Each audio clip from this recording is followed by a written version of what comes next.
Good evening, friends.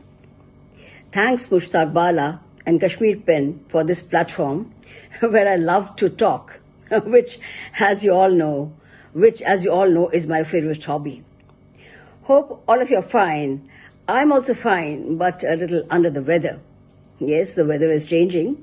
There are rains and thunderstorms, and the temperature has also dropped. Okay, did I tell you that I had read all the books of Dickens in the 10th standard? But, very, very surreptitiously, because I was afraid my dad would ask me at least 10 new words that I had picked up from the book that I had been reading, and I was really, really afraid of him. Okay, when I read Nicholas Nickleby,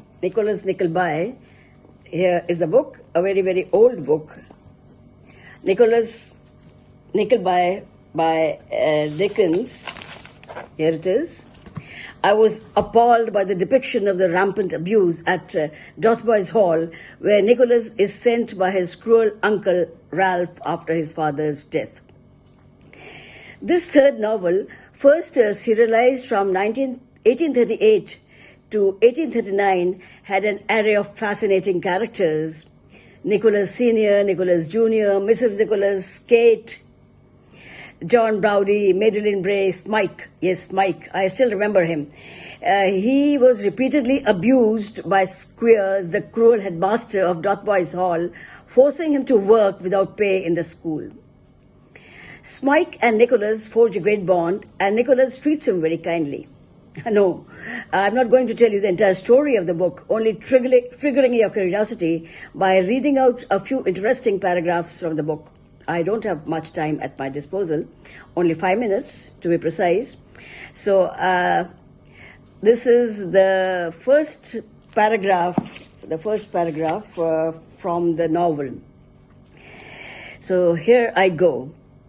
There once lived in a sequestered part of the county of Devonshire one Mr. Godfrey Nickleby, a worthy gentleman, who, taking it into his head rather late in life that he must get married, and not being young enough or rich enough to aspire to the hand of a lady of fortune, had wedded an old frame out of mere attachment, who in her turn had taken him for the same reason.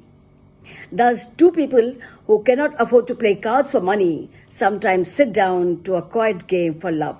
So this is the first chapter. And then this is what Nicholas Sr. says. The very house I live in, sighed the poor gentleman, may be taken from me tomorrow. Not an article of my old furniture, but will be sold to strangers. The last reflection hurt him so much that he took at once to his bed, apparently resolved to keep that at all events. Cheer up, sir. You mustn't let yourself be cast down, sir, said the nurse. Such things happen every day, remarked the lawyer. And it is very sinful to rebel against them, whispered the clergyman. And what no man with a family ought to do, added the neighbors. Another paragraph. Doctors could attribute it to no particular disease, said Mrs. Nickleby, shedding tears. We have too much reason to fear that he died of a broken heart. There's no such thing as a broken heart.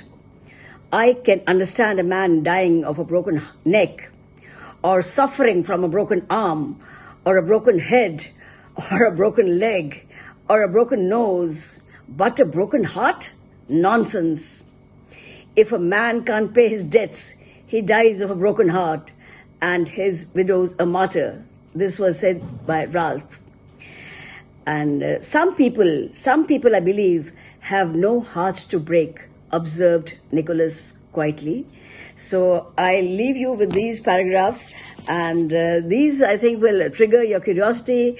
There is a wonderful, very intriguing array of characters in this book, and if you go through the entire book, it has about how many pages? It has almost 800 pages, and I want you to read this, and you will come across many interesting characters, and once you have read the book, you can message me how you liked it.